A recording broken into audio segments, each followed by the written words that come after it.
Burgundy gold,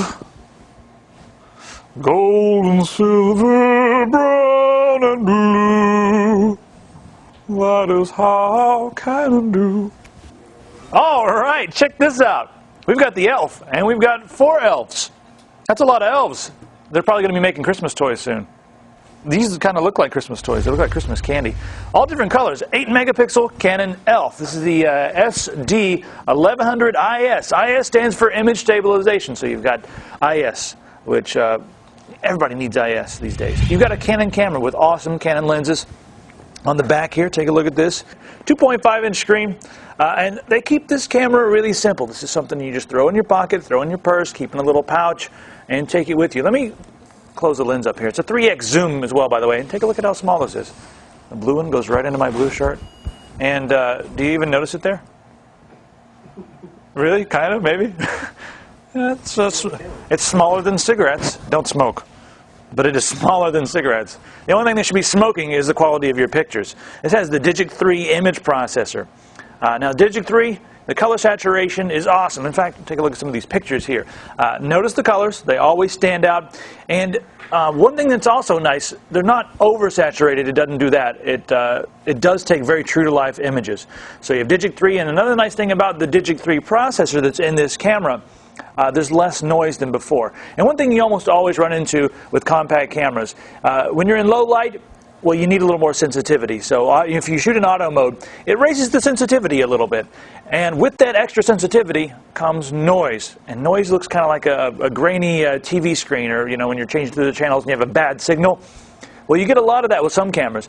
With the Digic 3 image processor, the noise has been reduced a lot. So there's a lot less of that. And also, like I said, the color is a lot better. All right, let's take a look at some of the functions on the back of the camera. It's very simple. There's not a lot of functions or anything like that. All right, let's take a tour of the functions and features on the back. Now, there's not a lot of stuff to clutter up the back and get you confused. It's basically just a point and shoot, but they do give you some cool options. Right here we have the different shooting modes. We can put it in a macro mode, which will let you get about a ½ inch away from your subject and still take a clear picture. That's also nice for portraits as well, because it tends to blur the background and make the subject stand out. The other mode is just the normal mode, or some people call it the infinity mode, because it shoots everything from here to infinity. Whatever's in front of your camera is going to be in focus, as long as it's not really, really close. Then put it in macro. The button on the bottom, that's your shooting modes. You can put it into single shot mode or do a timer, 10 seconds, 3 seconds, or even set up your own custom timer if you want to do it for 30 minutes later and spy on somebody that's sneaking around your house. You can turn the flash on and off. And in the ISO modes, you can put it in regular ISO. You can move it up to high ISO. Now, high ISO is good for nighttime shooting, but it also does make the images a little grainy because it ups the sensitivity a lot. So I usually leave it in the auto, as it won't go into the highest register, I guess. Then we go into the functions. We can change the quality, change the size, change all the features, change the colorizations. But as you can see here, it's really easy to use. Just a few button clicks and I'm changing everything. Down the bottom here, we can change the display around.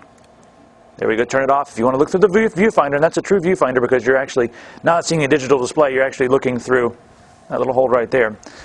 So it is an actual, I guess it's an analog display there. And this uses up a lot less battery life. Or you can put it back on. And then the last thing we have here is the menu, where you can change all your settings and options. You can get into some more of the advanced features here as well. Up here, if you want to view the images that you've taken, just flip this down, and you're in play mode there. Actually, that's the video camera mode, then play mode. So this is viewing the picture. I took a picture of the studio there. So that's what I'm looking at all day long. And then this is the camera mode. It does take videos, guys. 640 by 480 at 30 frames per second. That's amazing for a camera this size. Just take a look at how small this is. And then put my hand in front of this thing. This thing is, I guess the word tiny is what I would use. Even with the lens out, as you can see there, that was the zoom. It's still very, very small. So very wieldy camera. Very sleek as well. And it does come in the other colors. Just hold them up here so you can see them. And down there is the silver. Ooh, it's shiny. Also have the brown one. There it is. Take a look at this gold one.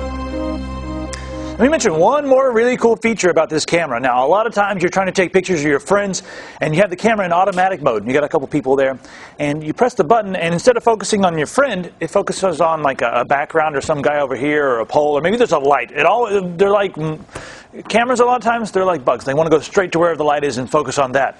Well, this one has face detect. It actually detects the structure of your face. And if your friend's moving, you'll see a little box around their face. It's kind of cool.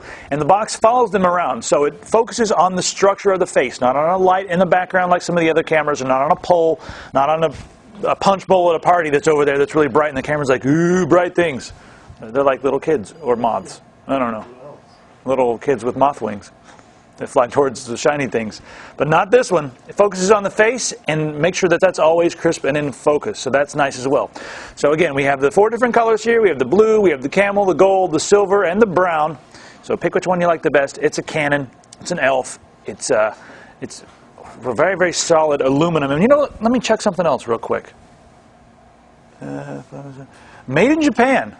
Made in Japan. Now, let me mention one thing really quick about the cameras that are made in Japan. Japan has higher production standards. The cameras that are made in Japan, specifically these Canons that are made in Japan, are of extremely sturdy build quality, and they tend to last a few years longer than most of the other cameras on the market. So that's another huge bonus. You look at the back. Whenever I go to the store, I always pick up the back and flip it around and go, oh, made in Japan. You know it's going to be a better built camera. So the Canon ELPH. This is the SD1100IS. Great camera. I'll see you guys next time. For more information on the Canon SD1100IS in all its many colors, just go to tigerdirect.com and type Canon SD1100 into the search box. Or you can call us 24 hours a day, 7 days a week. 1-800-800-8300.